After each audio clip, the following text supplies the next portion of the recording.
right, well, maybe I will have a hard time sitting for lengths of time, but I have several friends who couldn't be here tonight or graciously are volunteering in one of our child care rooms watching my children that asked if I could record it and put it on YouTube or something later so that they could see it. And so that's what Cammie's helping me out with up here, so I'll try to stay put. And if you see a man stalking us, my husband doesn't often get a chance to hear me speak, and so he may kind of pop in, and I wanted him to bring Deacon in for a minute. So will you come here for a minute? A lot of the story that I'm going to share tonight is about Deacon, and so will you open his, is he asleep? All right.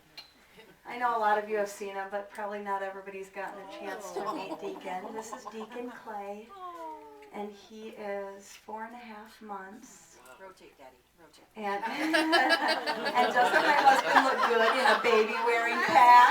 Yes. Thank you, model.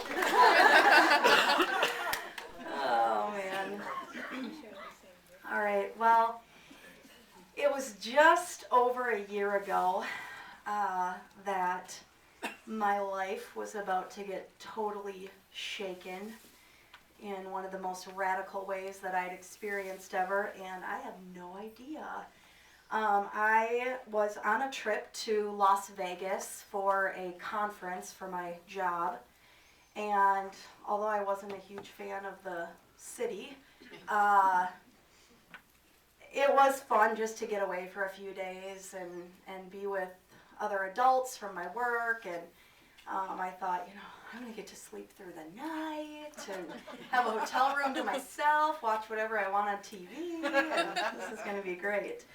And then we got there, and we went to the conference during the day, and Tina Brennan was with me. She is a part of this story. Many of you are a part of this story. And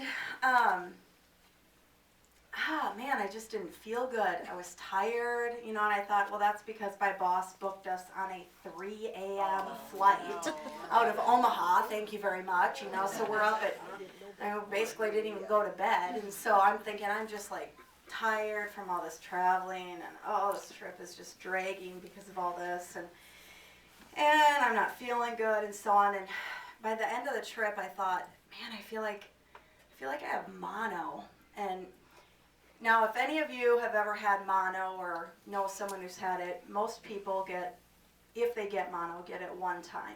Then, one and done. But a lucky 3% of the population can get it more than once. 3 times I've had mono in my life. And I thought, oh man, I'm getting it again. I can feel it coming on.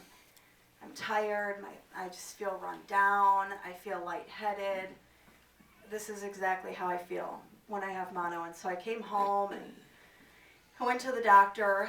I think it was the night that I got home from traveling. Maybe it was the next day. And good news, I did not have mono. Bad news, I was pregnant. And you may look at my beautiful little Deacon now and say, how could that be bad news? What is she talking about, saying that pregnancy is bad news? But for me, pregnancy did not equal a beautiful, smiley little baby and the glowing, happy, pregnant mama. For me, it was the exact opposite of that. In my first 2 experiences with Marshall and Daphne, pregnancy and what I refer to as the storm thereafter was the worst time of my life. And so, a lot of people can't necessarily relate to that because for a lot of women, you dream of being pregnant and having a baby, and that baby comes and it's just so wonderful, and everyone's just, oh baby, oh you're so lucky. And for some people, it doesn't feel like that. Maybe some of you can relate to that experience, that it doesn't work out the way that you had it envisioned in your head, and what you thought was going to happen isn't how it turns out. And so, for me, I thought I'd be one of those people that loved being pregnant and, having a cute little growing belly and all of those things and giving birth to a baby. I imagined how wonderful life would be to hold a baby of my own. And some of you heard me give my testimony shortly after we moved here 5, almost 6 years ago. And so you may have heard a little part of this next story. In September of 2007, I got pregnant with Marshall. And I spent the next 8 months sicker than I've ever been. Did any of you have that experience in pregnancy? It was like not just the first trimester, but it was like the whole thing. Until 4 weeks before he was born, I finally stopped throwing up. And then you're just so miserable because you're so ginormous that, you might as well just be sick anyways. So there really wasn't anything I enjoyed about being pregnant. It was just very, very difficult. And I was teaching. I got pregnant in September and had a baby in May. So the entire school year I got to deal with that. My third graders learned to see their teacher ill every day. And it just became part of what happened. But I kept pushing through, knowing it would end and everything would be perfect. When my baby was finally here and finally in my arms, I thought, I can get through these 9 months, because at the end of 9 months, it's going to be over and it's all going to be good. I'll have my baby here. And then he came. And yes, he was a beautiful baby. The most beautiful baby I'd held. I stopped getting sick. And Josh and I were excited to begin our life as a family of 3. And at first, I thought, all new moms must feel the way I was feeling. I was exhausted, I was run down, and I felt defeated by this new task of being a mother. We were in North Carolina, thousands of miles away from any family, and had very little support systems in place. And so, just being so beat down from it all, I called my mom and I said, Mom, I need you to come. I need my mom. I need you to come take care of my baby, and I need you to come take care of me. I can't do this. I don't feel right. I don't feel like myself. I have no strength, I have no energy, I have no will. I feel like I can hardly even get up in the morning. I can't barely take a shower. And by the time I'm done doing that, I'm done for the day. That's about all I can handle. And that's pretty much what every day felt like. By the time I woke up and was up for about 10 minutes, it was about all I could handle. And motherhood felt nothing like I imagined it would. And all these people around me are, isn't it just so wonderful? And what do you say to that? Because it is wonderful that God gave me a baby, but I didn't feel that. I felt everything else. I felt like I wasn't doing anything right. I wasn't a good mother. I could hardly take care of myself. Nonetheless, a family and a baby. And, so I was home with him in the summer, and my mom came down and helped me quite a bit. And then in the fall, I had to go back to teaching. And at that point, things got really tough, because now I wasn't even home. And so it just got to the point where I felt like I could hardly even do my job. There were days I thought, how am I going to get through this day? And so by about Christmas, I was at my end where I thought, this is just too difficult. I'm not able to be a good mom. I'm not able to take care of myself. And I knew I needed help. And so I went to my doctor and I said, something's wrong with me. I don't know what to do. I can't keep going like this. And they diagnosed me with postpartum depression that had been going on undiagnosed for quite some time. I went to a counselor, I saw my doctor, and had a lot of support at that time from my parents, who had decided to retire that summer. They were both teachers as well. And so right after Marshall was born, they retired and were able to come down and help. And things went on like that for about a year and a half, just tough. Me needing my parents to come and help me, and me feeling like I couldn't get through the days. Lots and lots of tears, and a husband who was an angel, taking on a very active role in our family at that time.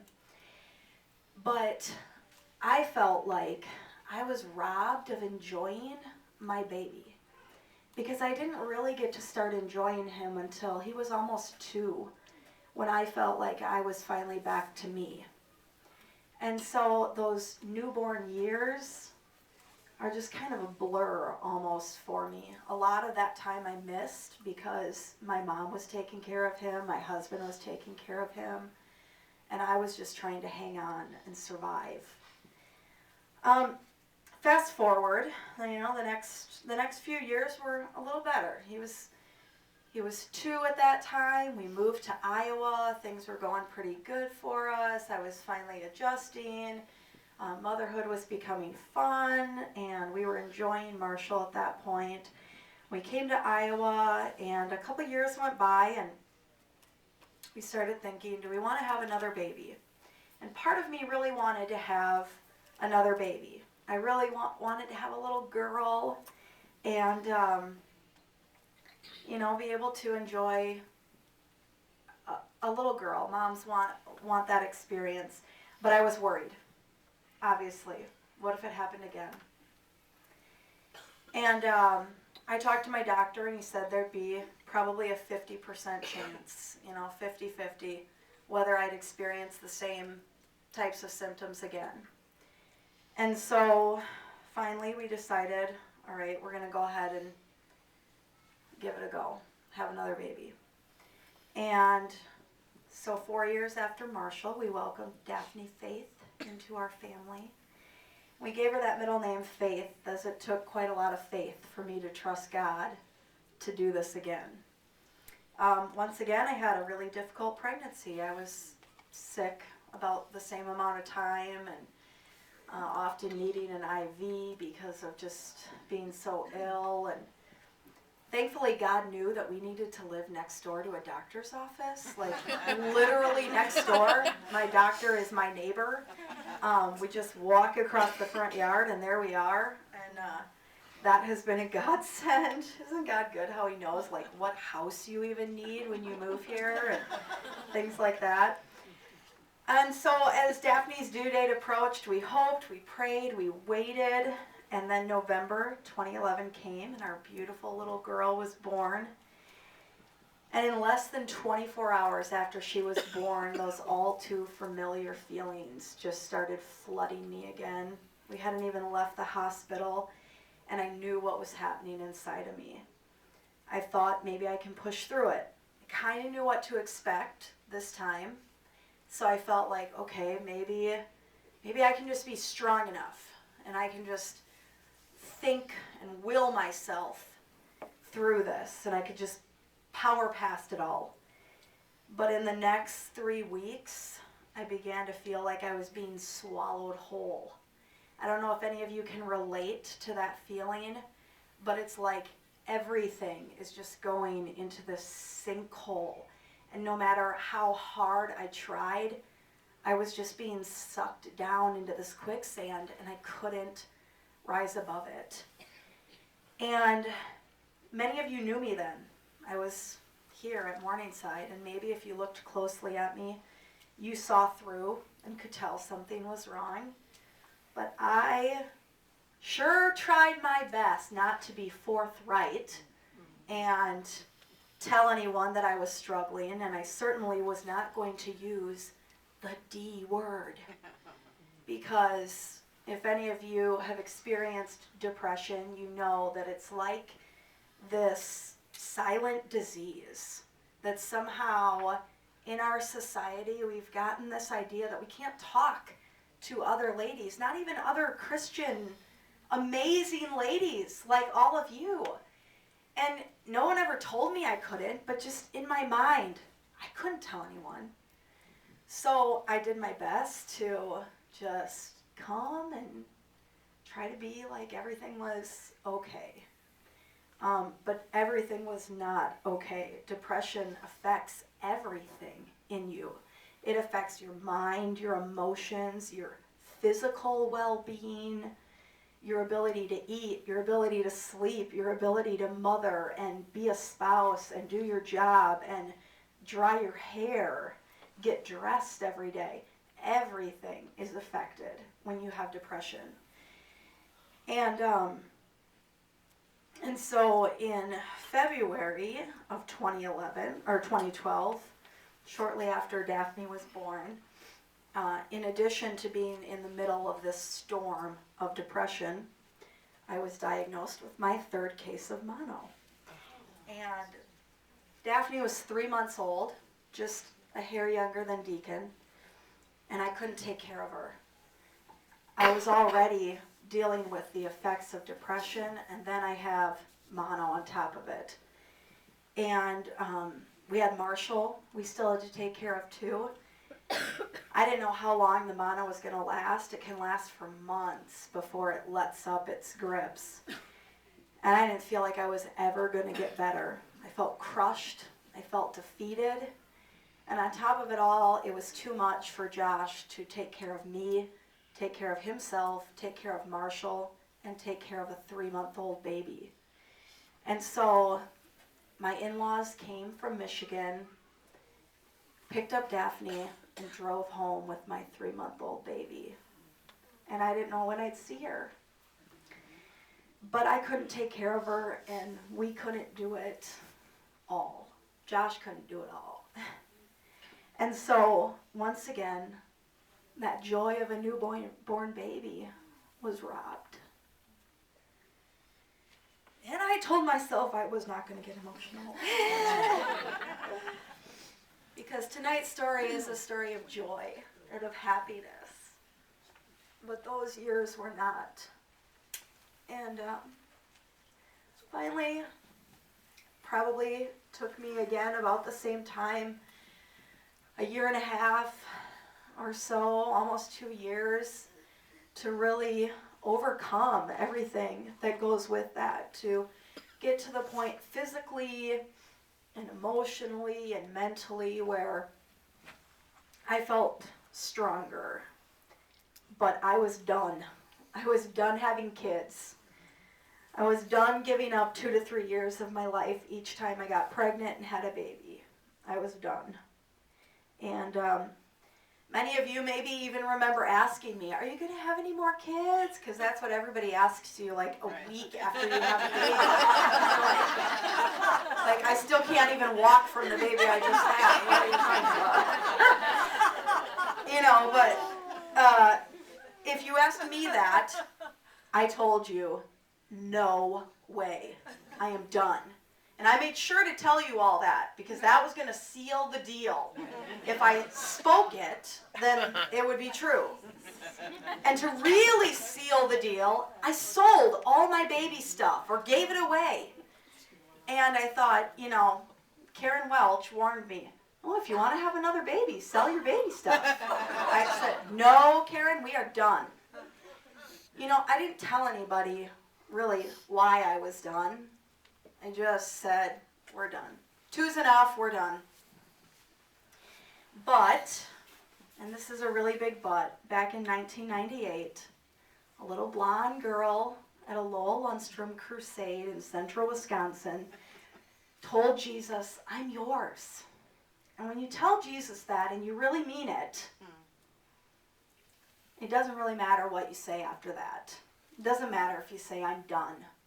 Because if you really mean, I'm yours, then you let him do what he will do. Amen. And so, On the outside, I was done, and that's what I said, because I was scared. I was terrified, really. But there was a stirring inside of me that never really let up. God, I can't look at him.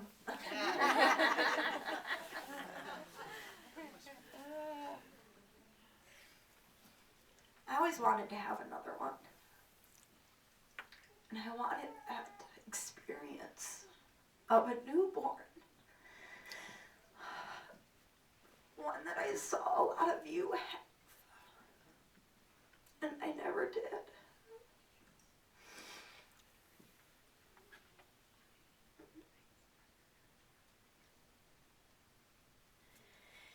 And I know it was God that gave me that feeling that I wasn't done. You know, Josh and I would talk about it and say, are we done? Are we going to have another one? And, you know, I'd say, I can't do it again, Josh, I can't. You can't ask me to go through that again. I don't want to do it. And he would say, yeah, I don't want you to do it either. I want my wife. I like you like this. I like you when you're, you know, this way, when you're normal and we're a functioning family. And so I kept telling myself, even though I felt this stirring inside and this longing, you know, I can't have another one. I shouldn't have another one. I won't have another one. And I even had some family members tell me, yeah, you really shouldn't have another one. You can't handle it.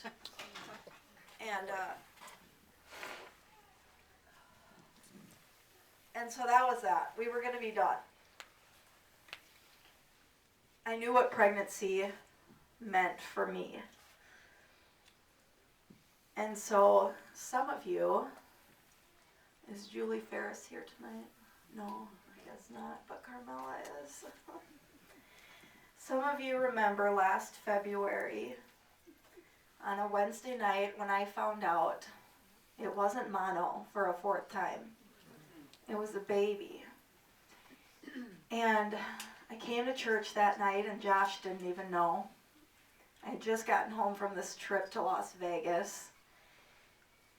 And I came into church and I went downstairs. We were still the youth pastors at that time. And Josh looked at me and my extremely puffy, red, swollen eyes because I'd been crying since I got home from the doctors. And he looked at me and he said, "You're pregnant." It was like he just knew.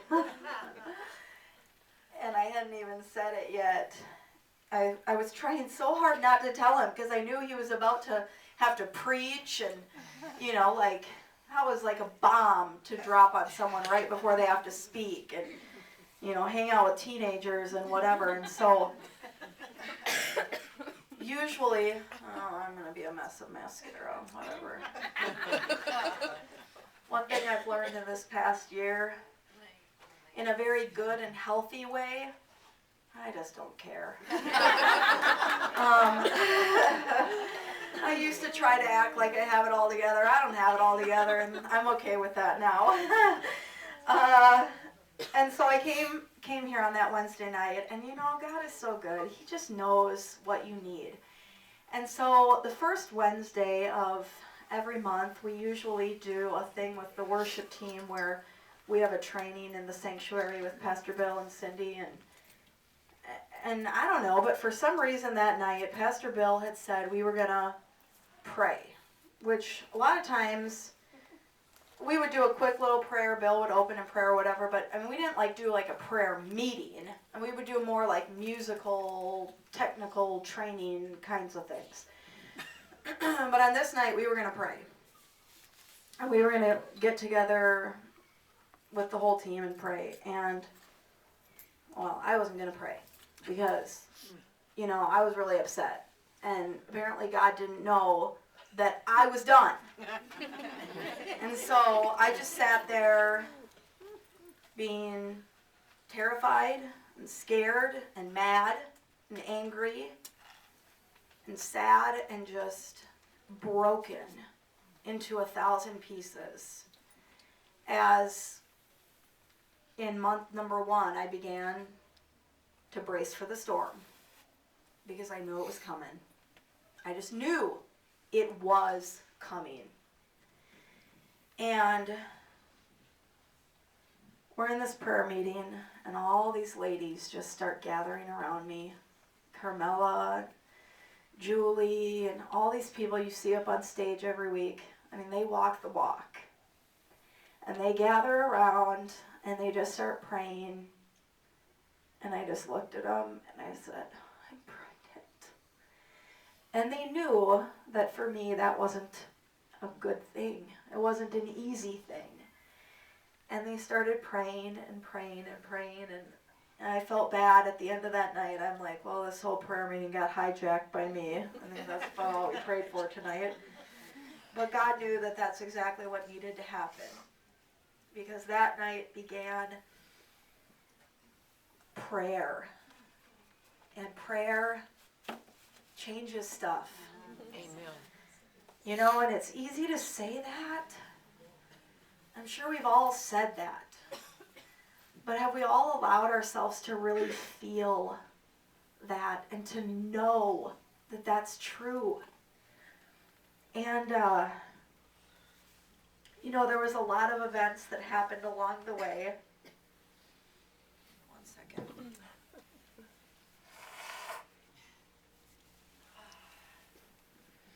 But all the while, I was just scared. And I went into my doctor. This was probably about 5 or 6 months into the pregnancy. And I said, all right, I've had 2 other babies, and I had a really bad postpartum with both of them. What are the chances that I'm going to have it again? And without hesitation, he said, 100%. You will have it. And it'll probably be more severe this time too.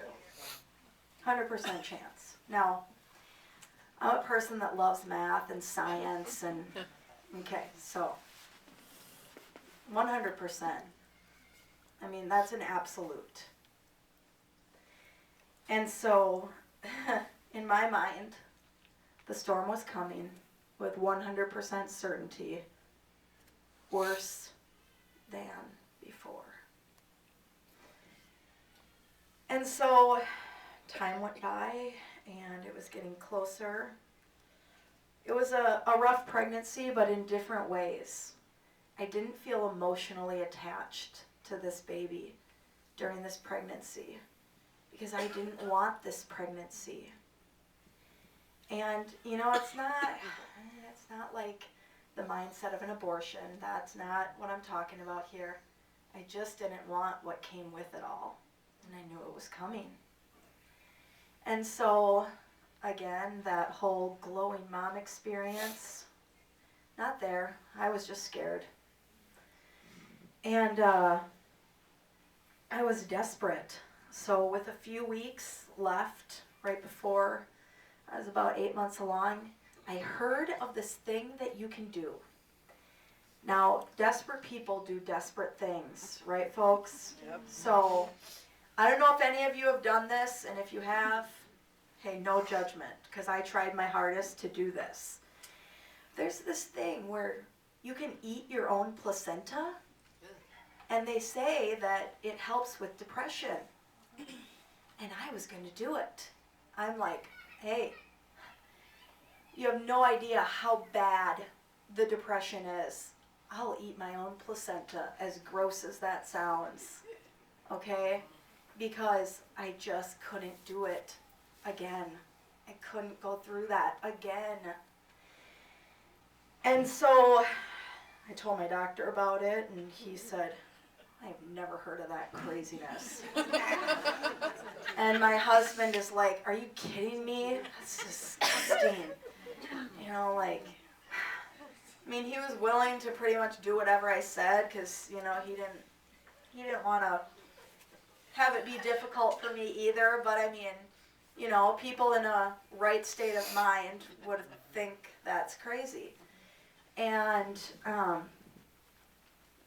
so I talked to a lady who does that here in Sioux City. There's only one person in the whole town that does it. And she said, well, where are you delivering? I'm delivering at St. Luke's. St. Luke's will not do it.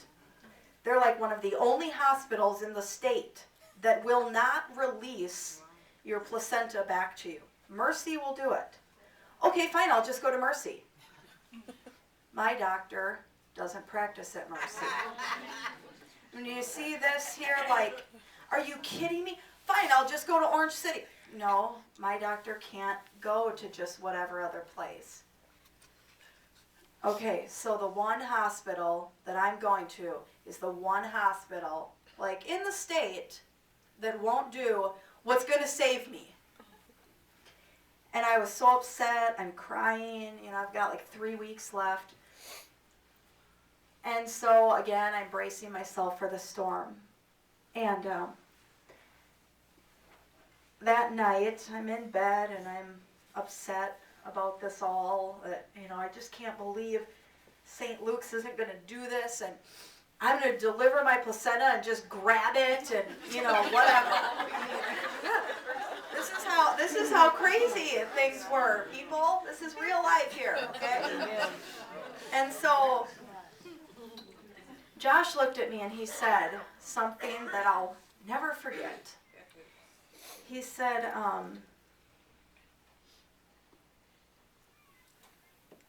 want to read it because I want to say the exact words. He said, did you ever consider that maybe this whole placenta thing he meant, that maybe this isn't happening because God wants to do a miracle so big in you, and he wants it to be crystal clear that it's entirely from him and nothing else gets the credit.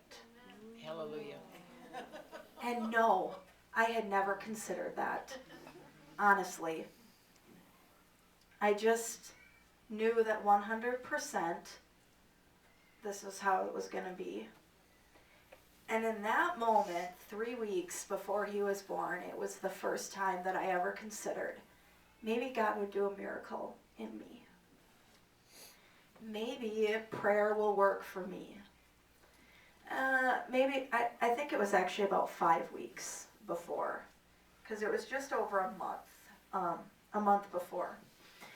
And, you know, I don't know about you guys, but for me, it's really easy to pray for other people and truly believe that God is going to do something for them. Like, any of you could come up to me right now for prayer and ask for, like, the biggest thing ever, and I could pray with you and 100% believe that God is going to do that miracle in you. But to believe that for myself was just, like, so out there. I couldn't grasp that. I couldn't get it in my head that, you know what? God wants to be that good God to me too. And that he does miracles for me too. And he answers prayers for me. And it's not just for someone else. And, I knew that God was good. Absolutely. I've seen that. I know that that's God's character. But I guess I had just forgotten it for me at that point. And then God spoke something to me very clearly. And you heard our pastors talk this past week about how God speaks to them. You know, and it wasn't an audible voice for me. It was just a feeling inside of me so clear that I knew if I was disobedient and I didn't do what God told me to do, that it was going to be me disobeying God.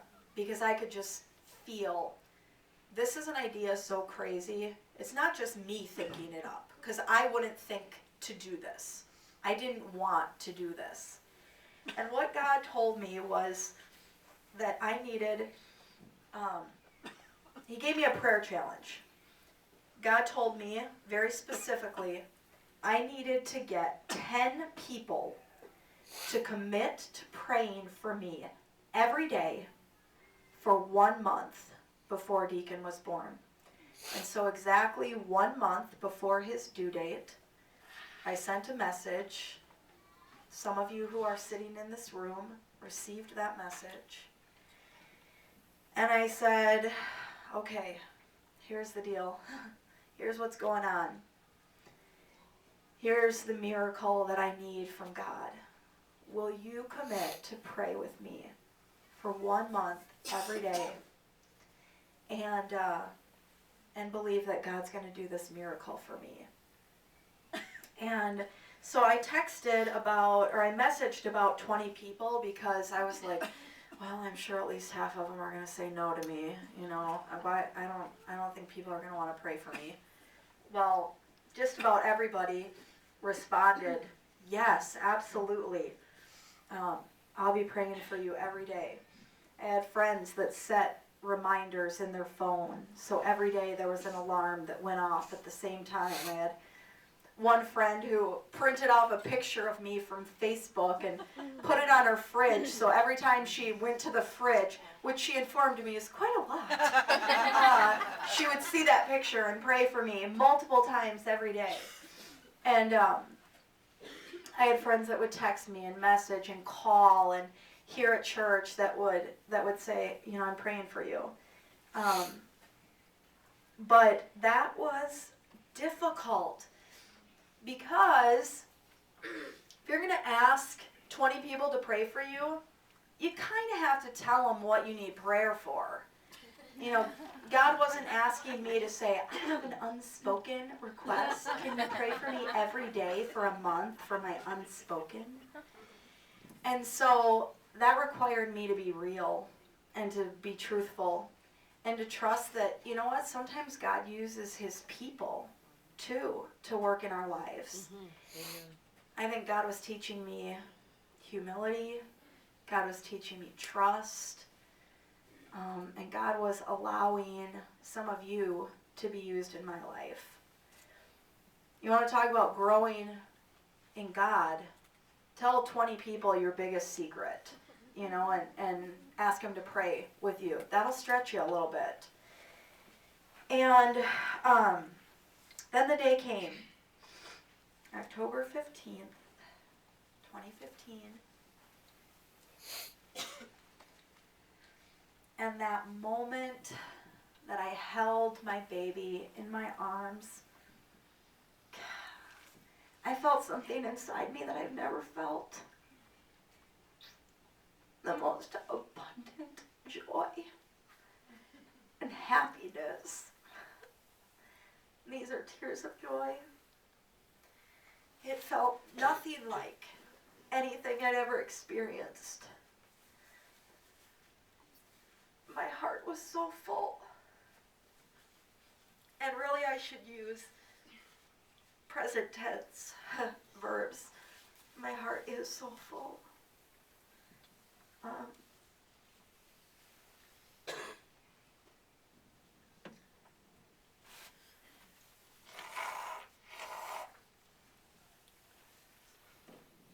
I was very fortunate. I got to take 13 weeks off of work to be home with Deacon. With Daphne, I had 7 weeks. Well, really, I was back to work in about 3, because, assessments had to be written. So, I took 13 weeks, and I was determined that I was going to spend every moment enjoying my baby. I wasn't going to volunteer anywhere. I wasn't going to answer work emails. I wasn't going to do stuff at church. I was just going to enjoy my baby. And any of you who are friends with me on Facebook probably saw my zillions of posts enjoying him and just loving having a baby that I finally felt joy with.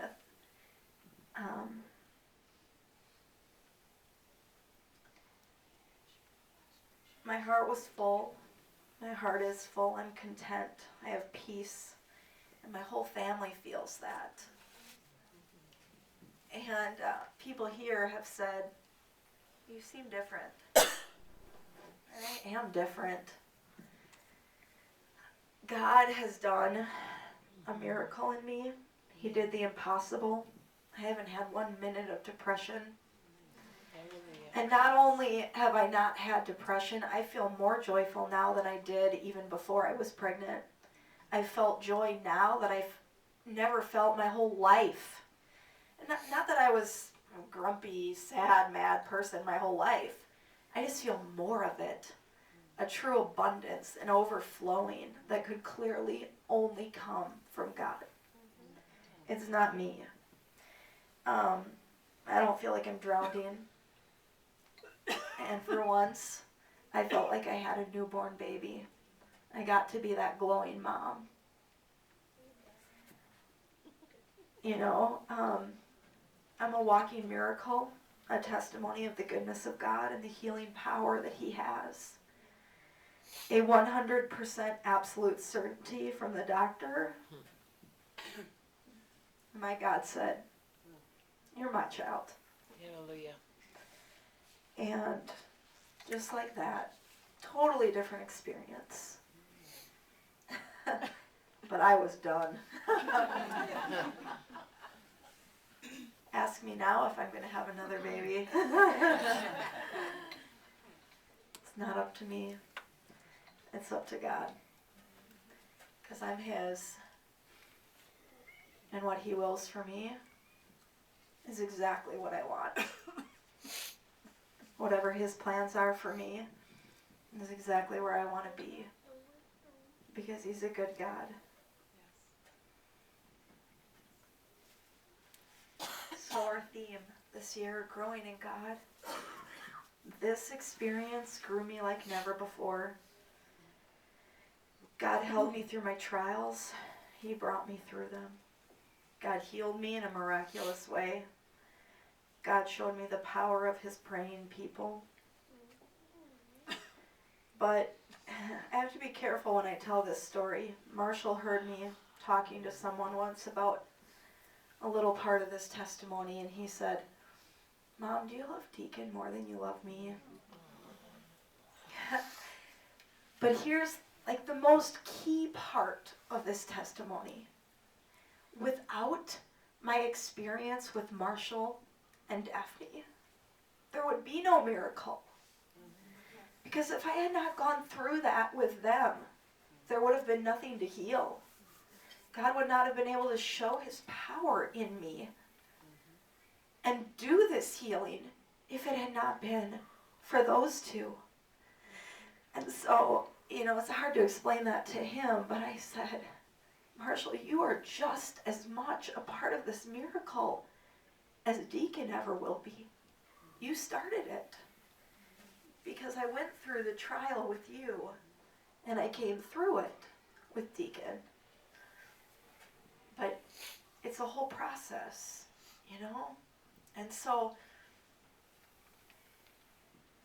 they're just as much a part of God's plan in my life as Deacon ever was. God knew what He was doing right from the beginning with my first pregnancy. Experiencing this healing has changed me. So even though those beginning years were so difficult, I can see God in them. I can see how He molded me, He shaped me, He prepared me. And ultimately, you know, like it says in Psalms 23, He brought me through the valley. God doesn't just leave us there, stuck, abandoned. He brings us through. That's right. And Deacon is my coming through point. And so when you see me walking around with that little boy, I hope that you see what I see. Because to me, when I look at his face, it reminds me that God is good for me. That God has a plan for me. That God loves me. That God answers my prayers. That God does miracles in me. And that God can do that in you too. Don't just believe it for someone else. Believe it for you. You know, I know that there's probably prayer needs across this room tonight of all sorts of different things. And so I want to just end tonight with 3 ways that maybe my testimony applies to you. Maybe you're in the phase that I was in with Marshall and Daphne. Maybe you're in your storm right now, and you're hunkering down, putting the boards up. Maybe you're preparing because you're in that valley and you need prayer that God's just going to hold you and walk you through it and that you're going to come through it. Maybe you need prayer warriors. Maybe you need to text those people or talk to the people who are sitting next to you. And you need those prayer warriors to gather around you and hold you up in prayer when you don't have the strength to stand on your own 2 feet. I've been there, literally not having the strength to stand on my own 2 feet. Maybe you're like me, it's easy for you to pray for someone else and believe in that miracle for them. But there's a miracle that you need in your own life, and you're struggling to believe that God will do it for you. Maybe you haven't even really prayed for that miracle in you because it just seems so out there, so big. Or maybe you just want to take a moment to reflect on what God's done in your life and all the times that He's already shown His goodness. Maybe He's already done that work in you. And you just want to take a moment to say, God, I know you are good. I just want to thank you and praise you for that. And so I'm going to just put on a song for a minute. We've been singing in church, you're a good, good Father. It's who you are. It's who you are. It's who you are. I'm just going to play that song for a few minutes. And while that plays, we'll just take a couple minutes, and I just want to have a time of kind of peace and quiet where we can pray. Maybe you want to talk to someone at your table and say, ladies, I need you to help me stand right now. I need prayer. Can't do it on my own, and I don't want to do it on my own. Maybe you just want to quietly reflect yourself. Say, thank you, God, for what you've done in my life. Thank you that you're good, that you have a plan, even if I'm in the valley right now. Maybe you just want to pray and say, you know what, God, for the first time in my life, I'm going to believe you for a miracle in me.